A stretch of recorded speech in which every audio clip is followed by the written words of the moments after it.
Hey y'all, it's Angela here again, the Chicken Coop, and today I wanted to show y'all a way that I'm canning 16 bean soup. Now I looked on YouTube and on the internet, and I found lots of recipes for people making 16 bean soup, but not canning 16 bean soup, the no soak method. So I did see one video from Sutton's Days YouTube channel, and she was making a special 16 bean soup that had like a pizza sauce in it and olives and things like that, and that's just not what I wanted to make. So, but she gave me some good ideas, and she had also, when she started to do that process, had not found any other recipes on the internet either.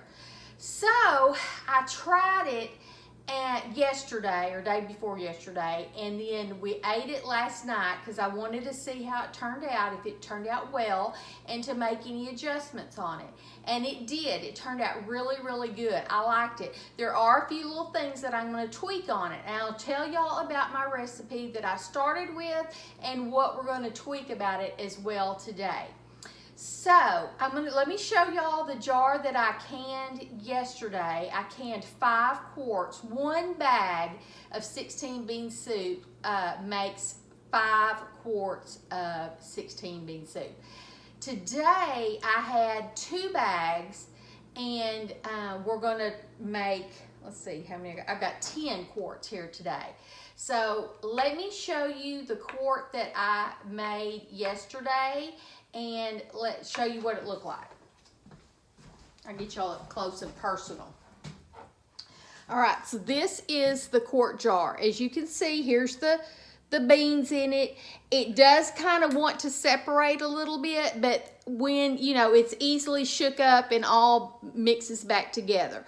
Don't worry about that. That didn't affect anything on how it eats. The beans are cooked, but not mushy. So when you open this jar up, it is just like opening a jar of can of soup at home.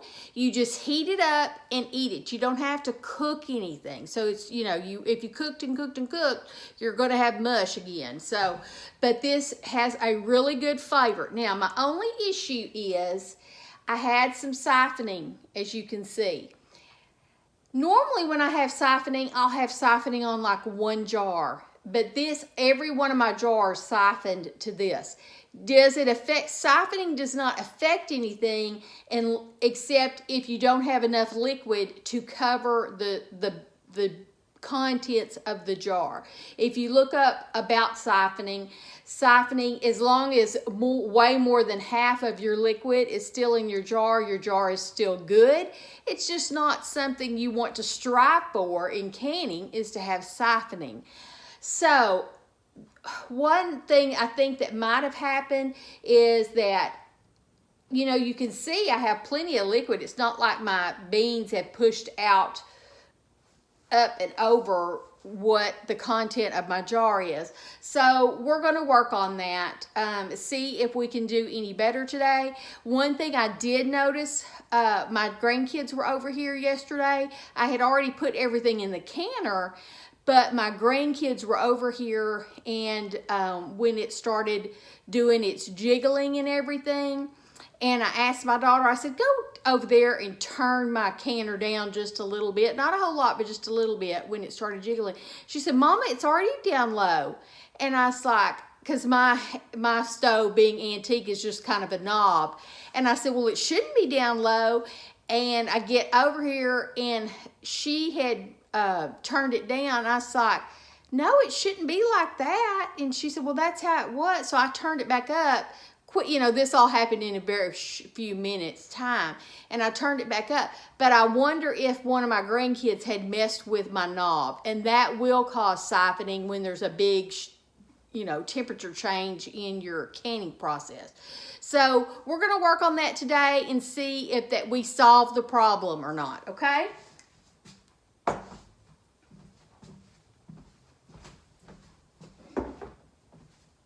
All right, so let me go over how I did it yesterday. And then I'm going to talk to you about the things that I'm going to tweak and do differently today, okay? And like I said, it was really good, but there were some things I feel like I could do a little differently, okay? All right, so I used the one package of 16 bean soup. You can get 16 bean soup with a package of like a little ham flavoring in it, or you can get 16 bean soup. They call it Cajun 16 bean soup, and it has some Cajun seasoning packet inside the beans. They really are the same thing. It's 16 bean soup. Mine yesterday did have the Cajun seasoning packet in there, okay? Today, I opened up 2 bags, and one had the ham packet and one had the Cajun seasoning. It's not a problem. We're going to go from there, okay? All right, so I put 3/4 of a cup of washed beans in each jar. Now, this is the no-soak method, so these are just washed beans. They're not soaked or anything, just 3/4 a cup. Most of your canning recipes, when you look at the no-soak method, they tell you to put a cup in there, but some of the Sutton Days channel said that something about that these might swell more than like pinto beans or things like that. So just to be on the safe side, I only use 3/4 of a cup. And so that's what is in each one of these jars, okay? Then I used 3 tablespoons of onions, chopped onions, and 3 tablespoons of chopped peppers. These are the peppers that I did a little shorts video of, like, I've got all these peppers. I still have bell peppers producing out in my garden. So I went and gathered all the rest of the bell peppers and chopped them up. I used those yesterday and I'm using them today. So fresh bell pepper, fresh onion. I used a 1/2 teaspoon of black pepper. I used about 1/8 teaspoon of hickory salt. I used 1 heaping teaspoon of potato flakes. I got this idea from More to Life canning channel. She was doing a bean recipe, and her mother always used potato flakes to kind of thicken up the broth a little bit to make it just a little bit heartier soup. And so I tried that in mine, and it did thicken it up. Not so much that it was just thick, but just enough to where it's not just a watery sauce, okay? So 1 heaping teaspoon of potato flakes. I used 1/4 teaspoon of the seasoning packet, the Cajun seasoning packet in each jar. And I also used 1/2 teaspoon of Tony's Creole seasoning. All right, so, and 1 chicken bouillon in each jar, and then filled them up and canned them. The things that I'm going to change today is, we like things spicy. My husband and my son both like things spicy, but it was just a little too spicy. So what I'm going to do today is I'm going to use 1/2 teaspoon of the seasoning packet, the Cajun seasoning packet, and not do any Tony's Creole. But if you do not have the Cajun packet and you wanted to make it spicy, you could use 1/2 teaspoon of Tony's Creole seasoning, okay? And that is really all I'm going to do differently, except for one thing. I had a ham bone. I knew I had one, but I couldn't find it yesterday in my freezer. So I dug around out in my freezer, and I had a ham bone. So I boiled my ham bone, and I told you I had 2 different bags. I had 1 Cajun bag, and had one with a ham seasoning packet in it. I used the ham bone, and I also put the ham seasoning packet in my water. I don't think it's made up enough water to fill all these jars, because I just used like a little, a small sauce pot. I didn't use a big stock pot or anything. So I have this. I tasted it. It has some seasoning in it, but it's not like really, really seasoned. So I'm still going to use the chicken bouillon and at least put some of this ham stock in here, and I may probably either have to finish it off with water out of the tap, okay? I hope I've probably totally confused y'all, but you're gonna see how it all comes together. I promise you. All right, so let's get started. All right, so like I said, I've already put the 3/4 of a cup of beans mixtures in my jars.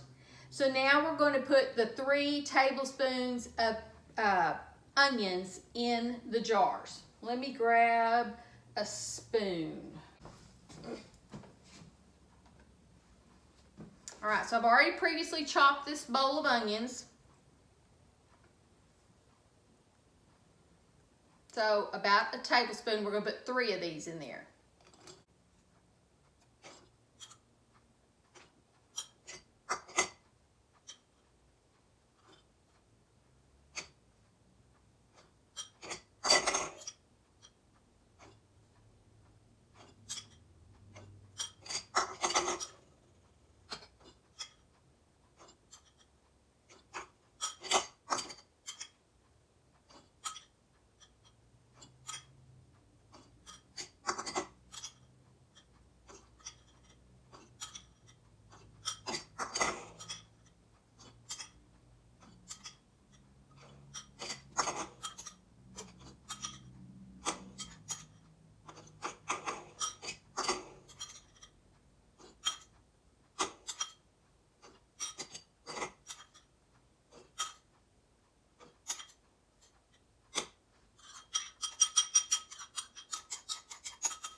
All right, so I have just a little bit of onion left over here. Rather than waste it, I am going to kind of just try to split it up between the jars.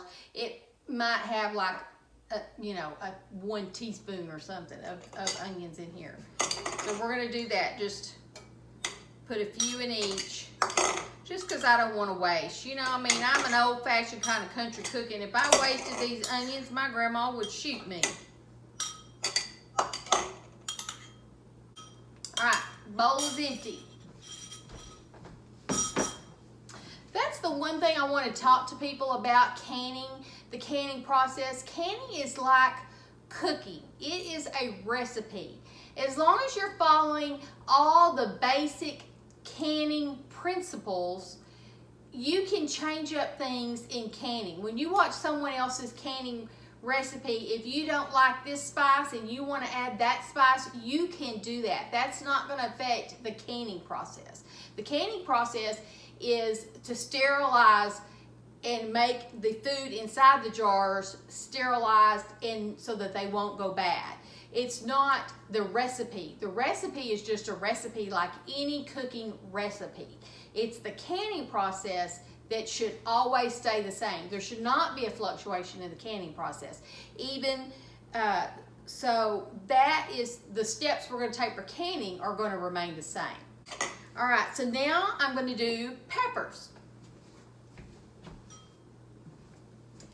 So y'all hang out here. Let me get these peppers in here. I'm going to put the same 3 tablespoons of pepper. It's in each jar, but I don't want y'all to have to see all that. That's going to make this video very long. So I'm going to put 3 tablespoons of peppers in each jar, just like I did the onions. If I have any left over, I'll tell y'all about it at the end, okay? All right, I had about the same amount of peppers left over, so I'm going to put just this little bit, distribute this little bit of peppers left over throughout the jars, okay? All right, so now we're going to put a 1/2 teaspoon of black pepper in each of these. Let me grab my funnel again. All right, so a 1/2 teaspoon of black pepper. Somehow I've misplaced my 1/2 teaspoon. This is a 1/4 teaspoon, so you're going to see me putting 2 in, but that is what I'm putting in is a 1/2 teaspoon, okay? And it is not heaping or anything. I'm doing it flat to the top just like it's supposed to be, all right? So let me finish up all these jars and I'll show you what, and then we'll start on another spice. Got a fly in here. All right, so I've done the pepper and now I'm going to do a 1/8 teaspoon of hickory salt. An 1/8 teaspoon. The reason why I did this is rather than regular salt is because of some of the other ingredients probably have salt in them, and I didn't want it to be too salty. You can always add a little bit of salt at the end after when you get ready to eat it, but you can't take that salt out. So I didn't add any extra salt to the recipe besides this hickory salt, and it was perfect for me. My husband said it probably did need a little bit of more salt for him, but he just salted his bowl of soup. So remember, this is just like a little, this is 1/4 of a teaspoon. So I'm kind of just doing just a little dab in there, not very much, just probably like 1/8 of a teaspoon. And y'all have to, you know, forgive me, I'm trying to do this by measurements, but this is how I cook. This is the way my mama cooked. This is the way my grandma cooked. So my measurements are always an approximation.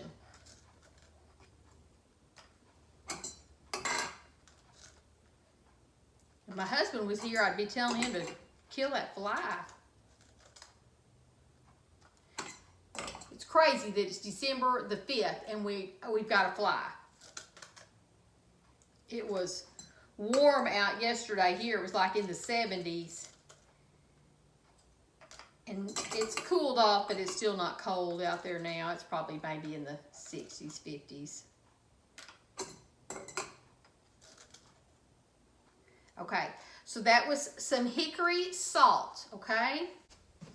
And that little bit of salt isn't going to be enough to make your product cloudy or anything like that, okay? All right. The other thing is a 1/2 teaspoon of garlic powder.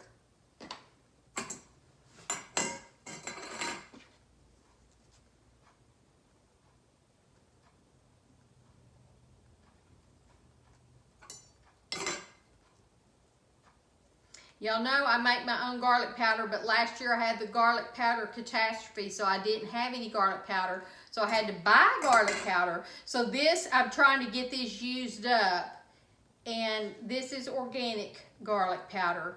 So that's why I'm not using my own homemade garlic powder in this recipe. I was just trying to get it used up so that I could start using my own homemade garlic powder. I'll try to put a little link to that up here.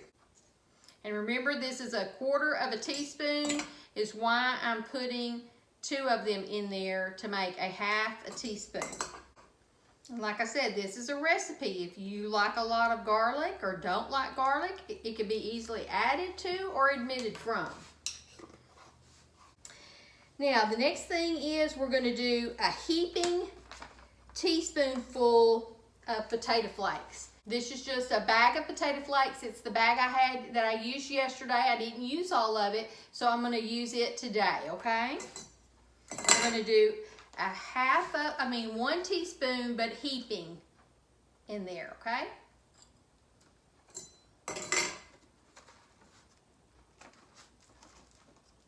And like the More to Life said, Mandy Moore from More to Life said on her canning channel when she was doing her bean soup recipe from her mother, you might not notice this after you can it. It's usually kind of the next day. You know how like when you can and you take the jars out and you leave them sitting for about 12 hours and then you take the rings off, that's when you kind of notice that your broth is thickened up, okay?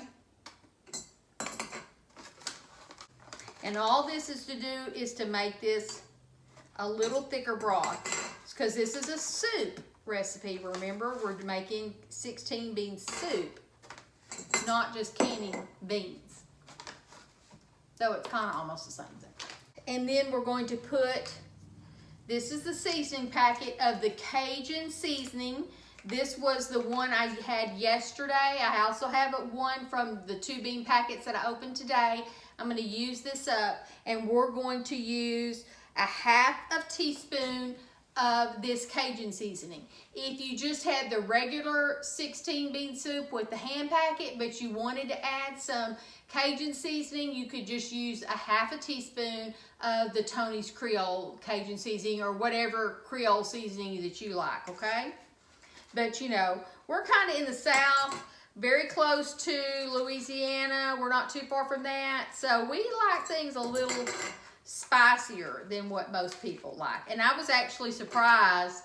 I thought it was just a little spicy last night, and my husband thought so too.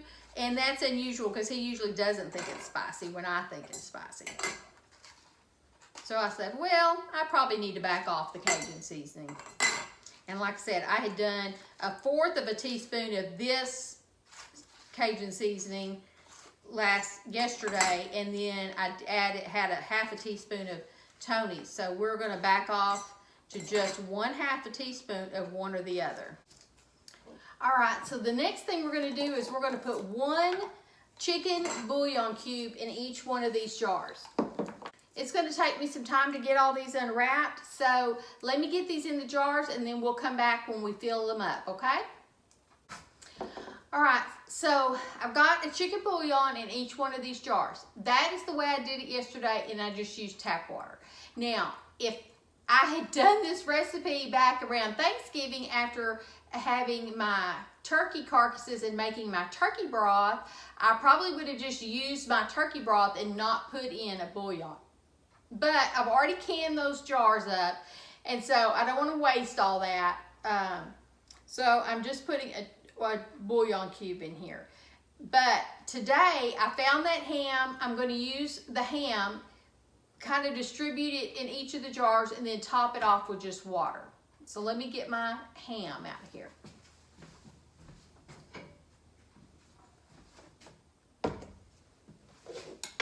You can see I didn't put any onions or carrots or celery or anything in this broth. I just boiled my ham. I didn't get too elaborate with it today, okay? But it was good. I'm going to get to use up this ham bone. I'll take it out to the chickens later and we'll use this broth, okay? So let me get this ham bone out of here. That'll make it a little bit easier to maneuver, okay?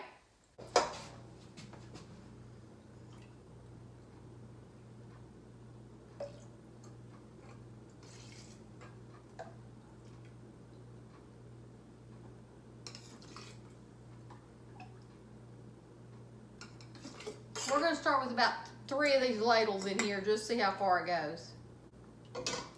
Let me show you what these jars look like, okay? I wanted to show you that before I filled them all up. So you can see I only have this much product.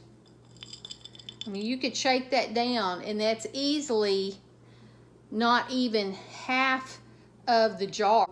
You can see it doesn't have very much of product in there, but you got to allow space for those beans to swell up and to have your liquid, okay? All right, so I got about 4 almost full ladles into each jar. You can see, you know, it about half of the jar is filled with a little bit of that juice. So we're going to top this off with just water. But like yesterday, I was telling you, I just used the water. So we're going to fill this up with 1-inch headspace.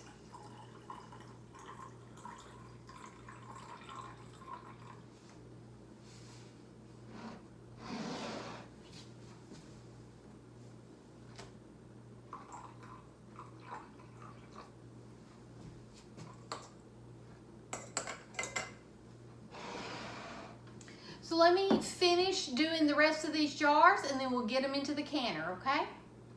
When you're filling up your jars, be sure and look at your headspace. Like get down, you know, and look at your headspace. Even a good canner can miss this and not get it precise.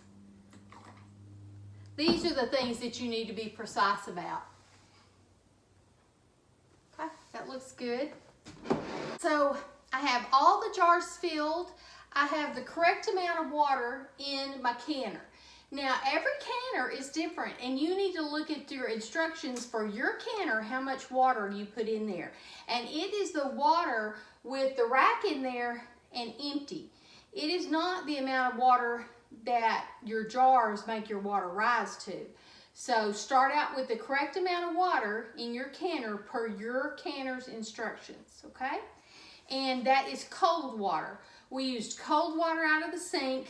My broth had cooled off, so it was not warm. So all this is cold. You use cold to cold, not cold and hot. If this was hot broth, hot water that I was adding, then I would use hot water in my canner. But if it's cold water, you start off with a cold canner, okay? So I've got a little bowl here with a little bit of vinegar, and I'm gonna go around and wash all the tops of my jars.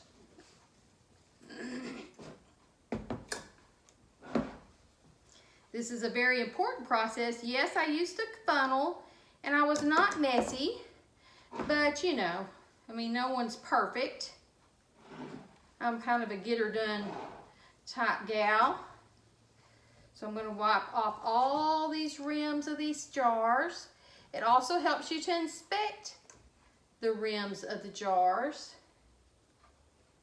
One last and final time.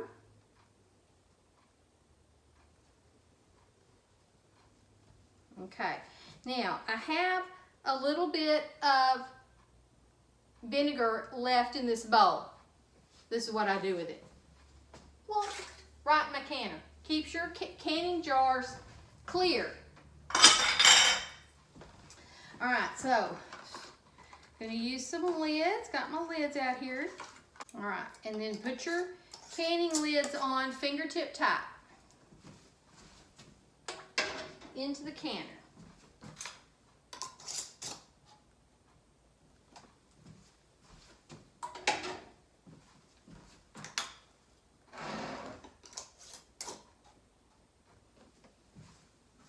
All right, my canner would hold maybe like 1 more quart, 2 more quarts, but since I only have 10, which is what the bag of beans made, I'm going to put 5 in each canning session, okay? So that's the first canning session. Now, because those are quarts, we're going to do 90 minutes of canning. Here's my canning lid. I can see through my vent. My vent is not clogged. This little thing is working. My seal is good. My pop-off valve is good. So everything is good on my canning lid, all the things that you need to check. So I have a little V here that lines up on my canner.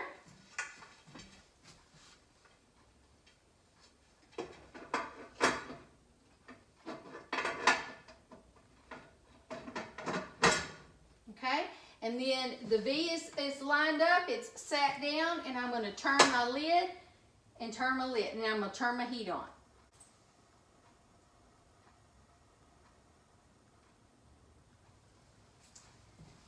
All right, now I've got this on kind of a high flame, but it's not cranked up, okay? I want all those things to heat up slowly so that I don't break a jar or anything like that. So just be mindful of that, is try to heat things up gradually. You'll have a lot less breakage of your jars if you do that. So we're gonna let this heat up, and this is gonna start, spewing steam, okay? When that starts spewing steam and it's steady for 10 minutes, we're gonna start the timer. We do not start the timer now. We have to start having that steam, that venting process start happening. And that's when we start the timer for the venting process timer, which is 10 minutes. That's universal for every canner, is a 10-minute venting time, okay? So I'll bring you back after when that it is starting to vent and 10 minutes are up, and then we will put our weight on here. For me and where I'm at in elevation, it's a 10-pound weight. So we're going to put my 10-pound weight on there, and then when that once again comes up to where it's starting to jiggle, that's when you start the timing process, not immediately when you put the weight on. It has to start the jiggling process. When it starts the jiggling process, that's when you time it, and we're going to time it for 90 minutes for quarts. So let's get started canning. All right, so I finished that second batch of canning, and I did lose 2 jars. The lids did not seal because that was probably due to the debris under the lids for siphoning. I did have that same problem with siphoning, and if you can see, almost all the jars are losing about the exact same amount of water from siphoning. So it hasn't affected the jar. This will not affect the jar's safety because they are all processed and there's plenty of liquid in there. And you can see these are the jars I've made first. There's some settling. That's not a problem when you use it. It'll all mix back up when you take it out of the jar and get all the contents out of the jar. It just mixes back up, just like if you had soup in your refrigerator or something. But I would say, I'm going to have to watch these jars closely on the seals to make sure that they stay sealed. And so I would say this is a work in progress as far as is it being a perfect canning episode. One thing that is probably happening is when you do a no-soak method, there is air in the beans, and that air in the beans is not released because you haven't cooked it. You haven't put any hot liquid or anything in this. And when I did cold, so next time I may try using hot jars with the beans in them, and then pouring hot water, putting my vegetables and stuff in there, putting hot water over it, and putting it in a hotter water of canner, and see if that helps. If that gets some of that air out of all that beans, because I think that is what's happening, that there's a lot of air left in the beans, and then when it processes, the air's got to come out and go somewhere, and then it's pushing the lid of the jar up. I think that's what's happening. So, try to be very clear and show y'all everything that happens on the chicken coop here. And, like I say, I doubt these will last very long. That's only 12 jars. So, we'll just keep an eye on them. And I am going to still work and perfect this process because that recipe is so good that it's worth me the trial and error for it, I feel like. If it was something that I really didn't like, I probably wouldn't spend the time on it, but I really like how this is turning out. I like the ease of preparation of a meal, so it's worth it to me to keep perfecting this recipe. And if I figure it out, I will let y'all know. One thing I did want to say is when I fed this to my son and my husband, my husband didn't say anything, but my son said, where's the meat? And I said, well, there's no meat. And he said, no, actually he asked me, where's the protein? I said, well, the beans are the protein. He said, no, real protein, like meat. And I said, well, I didn't put any meat in it.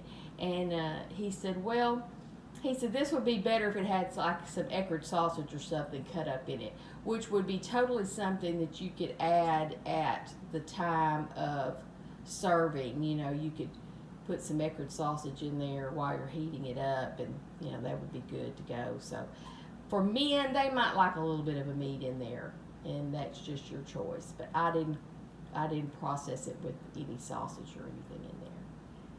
All right, thanks for watching.